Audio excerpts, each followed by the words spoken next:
Bom dia, amigos e amigas. Hoje é segunda-feira, dia 4 de maio de 2020. Mais uma semana começando.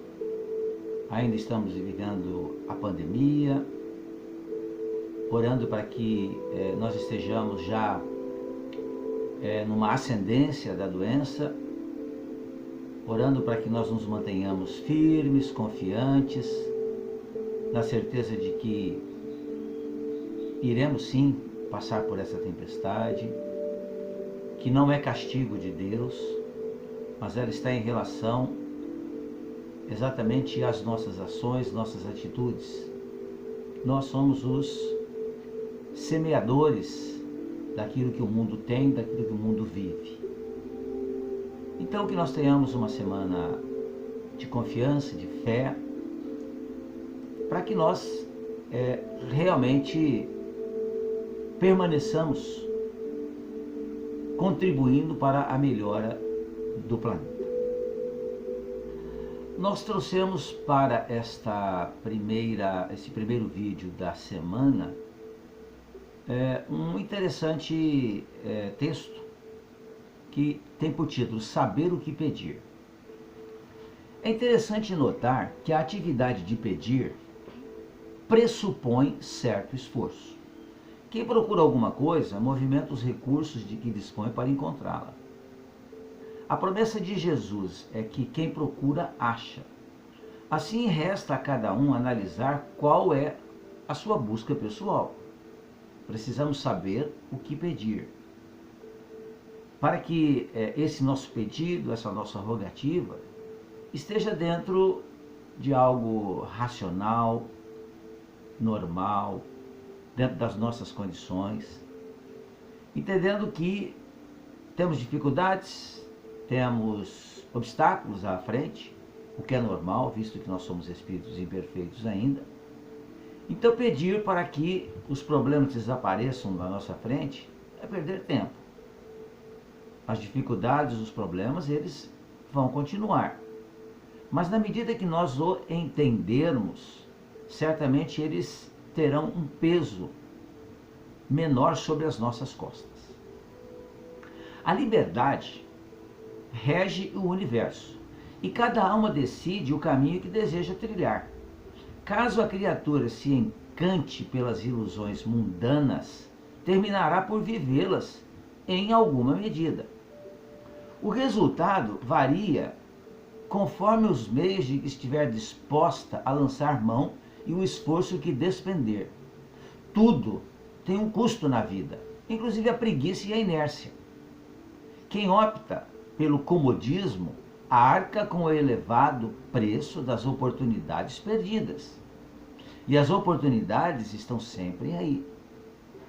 E quando o trabalhador está pronto, certamente o trabalho aparece. São ensinamentos trazidos por Jesus. Mas o que realmente compensa buscar com afinco? Alguns gastam suas energias para enriquecer. Contudo, as incertezas do mundo dos negócios, por vezes, causam dolorosas surpresas. Ainda que um homem logre enriquecer, ele não poderá levar a própria fortuna ao morrer. Fatalmente, deixará seus haveres para trás ao retornar para a pátria espiritual. Assim, conquanto nobres e necessárias, as atividades econômicas não constituem a razão de existir.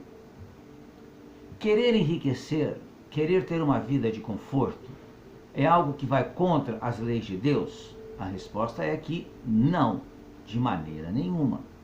Mas nós precisamos entender o que é que nós devemos pedir e no que nós devemos trabalhar. Porque é importante que nós nos entendamos como espíritos que somos. E a vida não se resume ao corpo físico que nós temos atualmente. O corpo físico, conforme nós aprendemos com a doutrina espírita, é um veículo divino. A sua utilidade é nos ajudar no nosso progresso, na nossa evolução. Mas ele é um veículo. E como todo veículo, ele tem uma vida. E que essa vida vai terminar em um certo momento. O corpo físico quando esgotarem as suas energias, que nós vamos repondo todos os dias através da alimentação e através das coisas boas que nós fazemos, isso tudo é alimentação para o corpo físico. Mas vai chegar uma hora em que ele não vai ter condições mais de armazenar energias, porque haverá o esgotamento material do corpo físico. Então haverá a morte do corpo físico. E nós, espíritos, retornaremos ao plano espiritual, nos preparando para uma próxima reencarnação. Durante a nossa encarnação, é justo a gente buscar conforto? Sim, é justo e podemos. Mas nunca esquecer a verdadeira razão de estarmos aqui, que é o de nos educarmos para nos tornarmos criaturas melhores. Que nós não nos tornemos escravos das coisas materiais. Não nos tornemos escravos dos pedidos que fazemos a Deus para que Ele nos ajude realmente a melhorar a nossa vida, a deixar a nossa vida com mais conforto. Isso nós vamos conseguir com o nosso trabalho. Assim, conquanto nobres e necessárias, as atividades econômicas, elas não são a razão de existir. A vida é triunfante e jamais se acaba, mas a experiência do corpo físico não vai durar mais do que algumas décadas. Justamente por isso, tudo que se liga à matéria constitui apenas instrumento para realizações maiores. Não é sensato confundir os meios com os fins, sob pena de preparar amargas surpresas para si próprio. Então, realmente a matéria, né? Ela é um instrumento de realizações extraordinárias, né? Essa nossa conversa através da internet, através de vídeos, ela só foi capaz a partir do uso da inteligência do homem na criação de coisas materiais para melhorar a nossa condição. Mas ele não é o fim em si, né? Ele é um meio que nos ajuda na nossa transformação, na nossa melhora. Constitui verdadeira loucura comprometer a própria dignidade em troca de prazeres passageiros. Os valores e os êxitos mundanos ficam no caminho. Entretanto, a consciência do espírito leva consigo aonde quer que vá. Nós temos observado algumas notícias veiculadas na televisão, não temos como dizer se são fake news ou não, mas em algumas cidades, grupos de pessoas se juntam para realizar festas ainda. E nós temos recebido informações através da própria ciência que devemos evitar esse tipo de aglomeração, porque pode haver o contágio do vírus. Mas mesmo assim as pessoas não conseguem realmente fugir, né, desses prazeres que são passageiros e que nós poderíamos certamente viver sem eles. Poderíamos usá-los, né, em determinados momentos da nossa vida, claro, nós queremos ter momentos de um lazer assim, absolutamente prazeroso, mas não tornar-se escravo dele, né? Em conversas paralelas, muitas vezes a gente se lembra que, sem a pandemia, as pessoas esperavam ansiosamente chegar na sexta-feira, né, para ir já para os barzinhos, né, e ficarem lá gastando um dinheiro muito grande, né, com bebidas, né, com conversas sem nenhuma utilidade, e as pessoas se tornam escravos desse tipo de comportamento, não vive sem aquilo. Nossa, meu Deus do céu, é segunda-feira ainda, né? Tantos dias para chegar à sexta-feira, para que nós possamos então gozar a vida, né? Como costuma se dizer, né? Mas existem tantas outras formas realmente de nós termos prazeres na vida, e uma delas certamente é a partir do trabalho. O trabalho é tão bom, o trabalho nos melhora, nos torna criaturas mais criativas, exercitamos a inteligência, exercitamos a nossa capacidade de conviver com as pessoas também. Mas é o focar somente nas coisas materiais.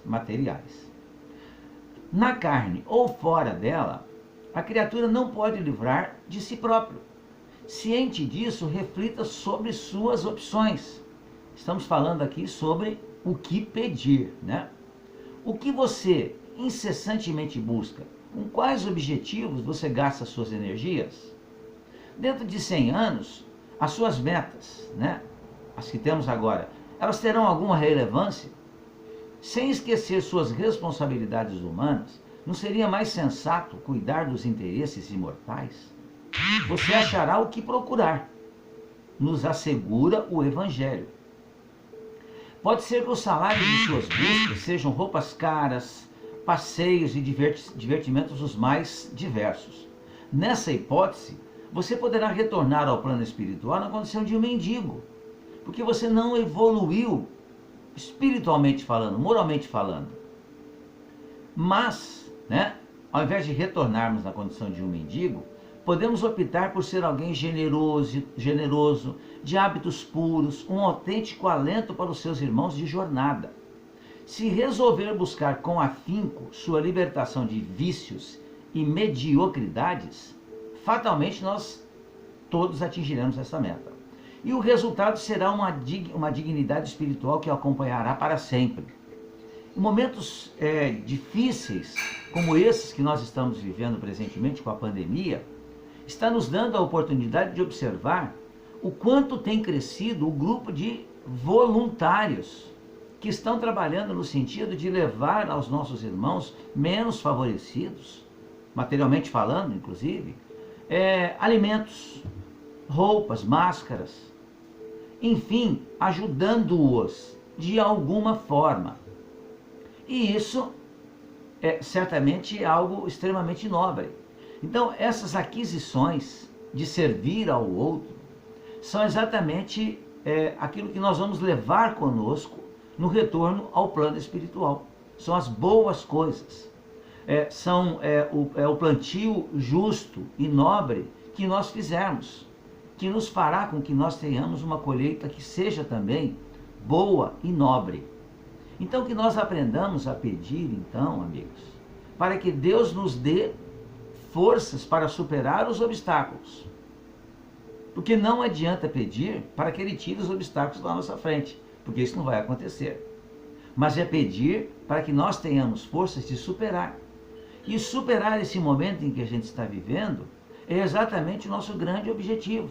Mas sempre com confiança, na certeza de que tudo passa.